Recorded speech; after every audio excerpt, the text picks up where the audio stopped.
Hai, Assalamualaikum warahmatullahi wabarakatuh, teman-teman. Apa kabar? Semoga dalam keadaan baik-baik saja ya.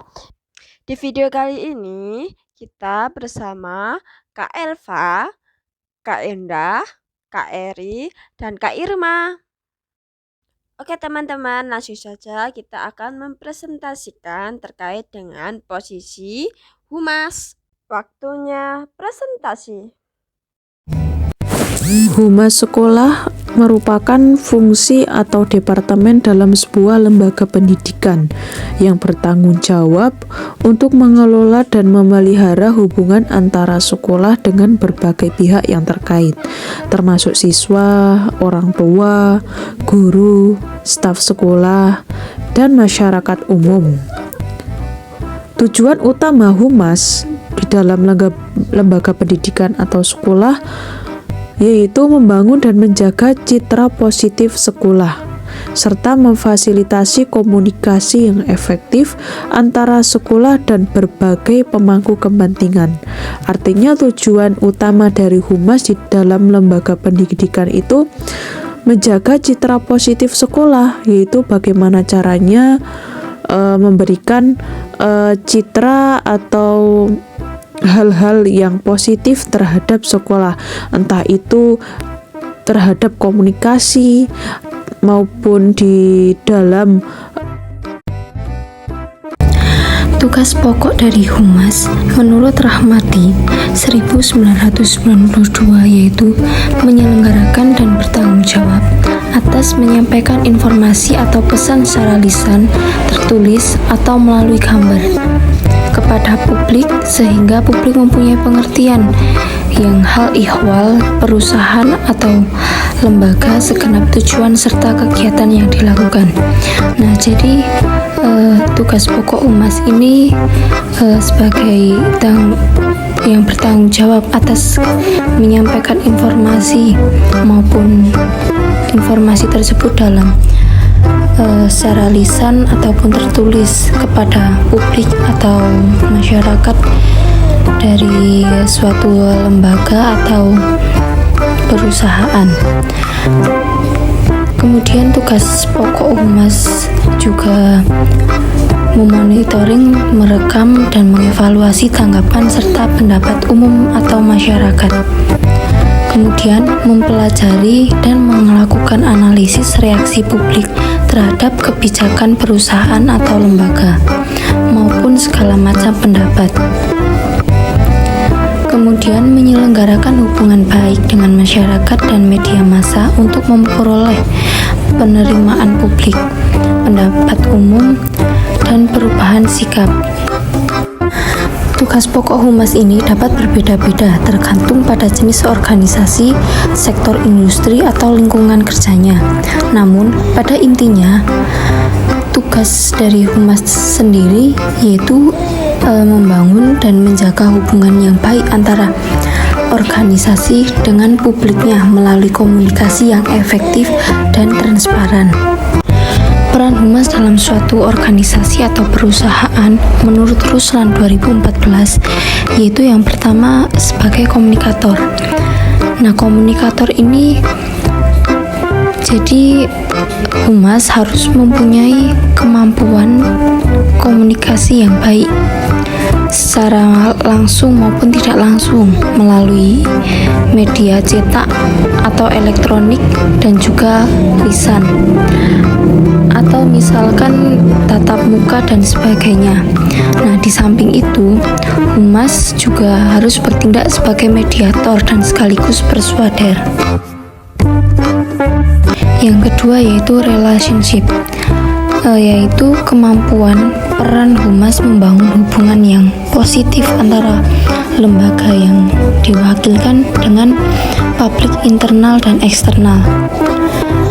Nah, humas ini juga harus berupaya bisa menciptakan saling pengertian, kepercayaan, dukungan, kerjasama, dan toleransi antara kedua belah pihak tersebut.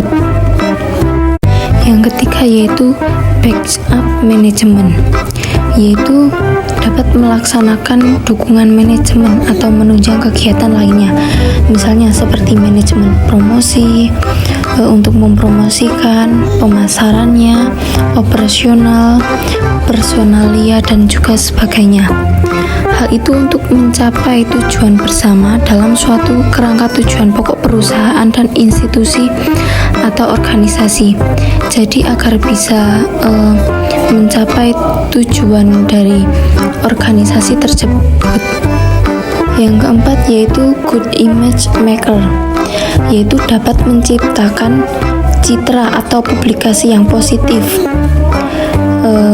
dari prestasi, reputasi, dan bisa sekaligus menjadi tujuan utama bagi aktivitas public relation dalam melaksanakan manajemen kehumasan, sehingga membangun citra atau nama baik lembaga atau organisasi dan produk yang diwakilkan.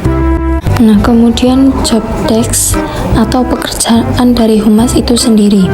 Nah, sebagai humas atau hubungan masyarakat dalam sekolah atau lembaga lainnya, tugasnya yaitu membangun dan memelihara hubungan yang baik antara sekolah dan pihak-pihak terkait, termasuk siswa, orang tua, staf sekolah, dan juga masyarakat luas. Job desk atau pekerjaan dari humas tersebut bisa meliputi yang pertama, yaitu komunikasi. Komunikasi ini bertanggung jawab untuk mengelola komunikasi dari internal dan eksternal sekolah. Bisa melibatkan misalnya menyampaikan informasi kepada siswa, orang tua, dan staf tentang acara sekolah, pengumuman penting, dan perubahan kebijakan. Kemudian yang kedua yaitu media sosial.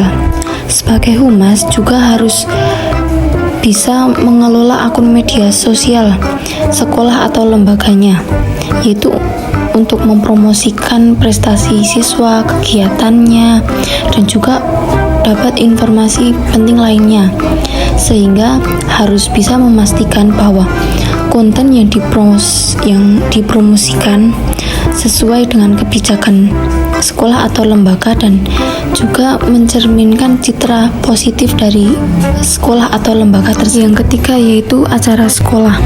Misalnya dapat membantu dalam perencanaannya, koordinasinya, dan promosi acara-acaranya seperti pameran, pertunjukan seni, olahraga, atau acara amal dan sebagainya.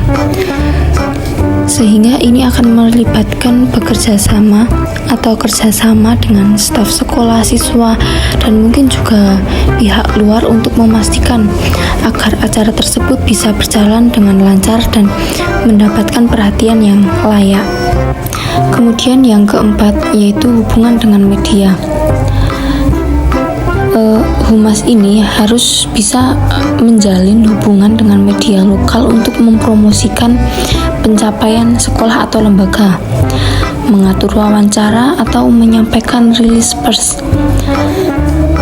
Kemudian juga bertanggung jawab untuk memantau liputan media terkait sekolah atau lembaga dan menanggapi setiap pemberitaan yang mungkin membutuhkan klarifikasi.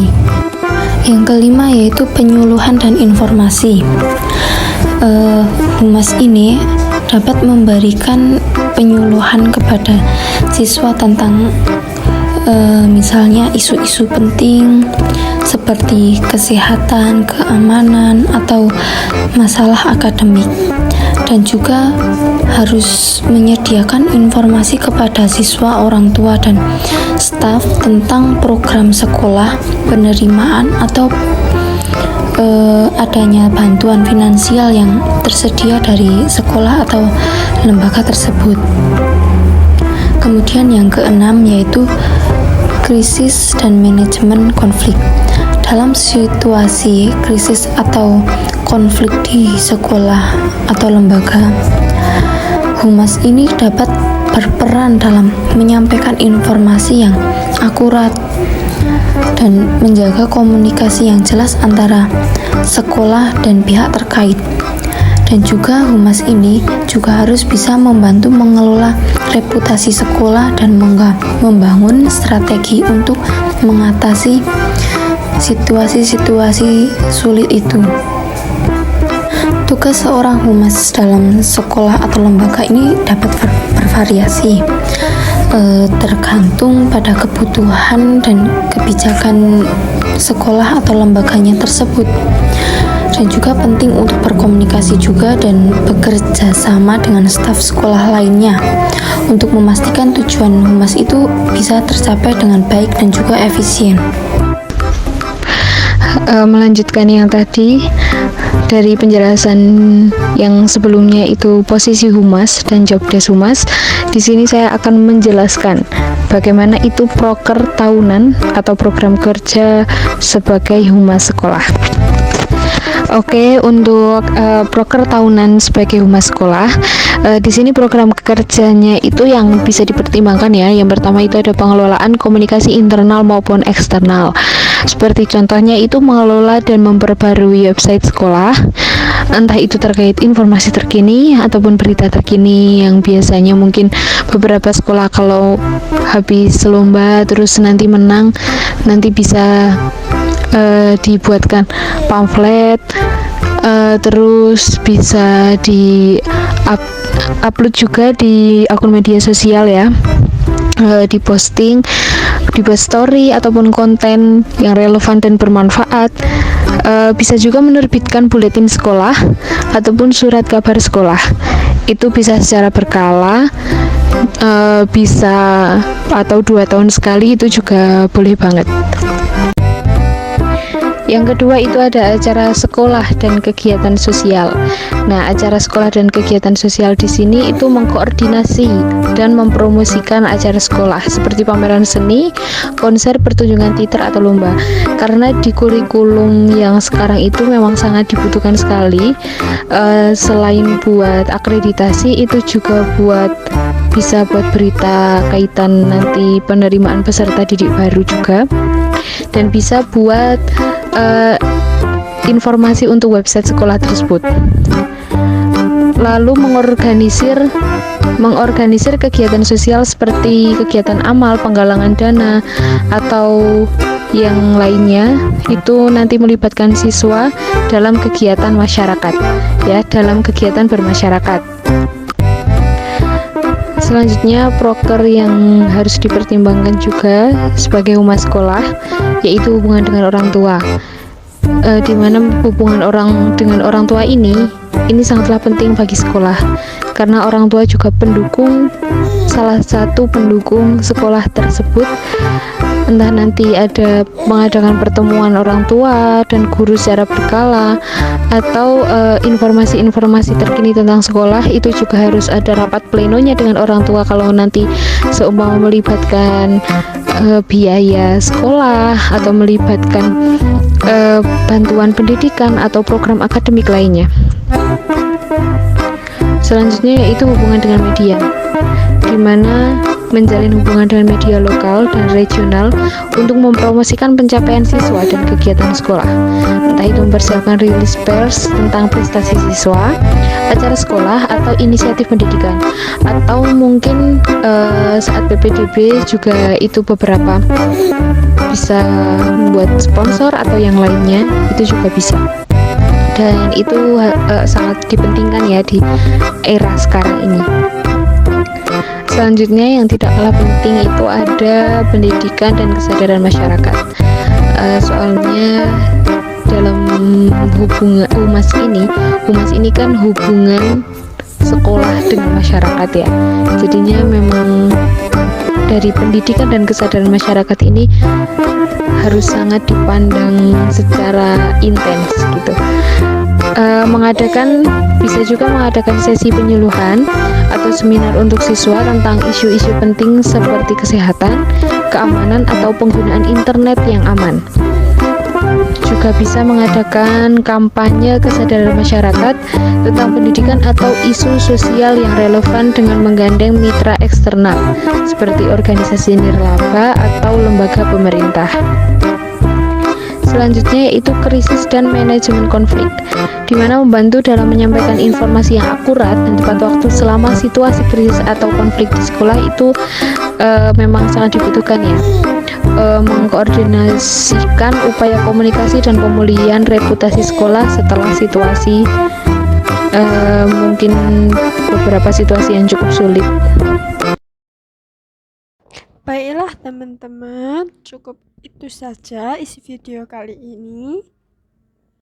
Jangan lupa di-share, subscribe, dan di-like ya. Terima kasih. Wassalamualaikum warahmatullahi wabarakatuh. Bye-bye.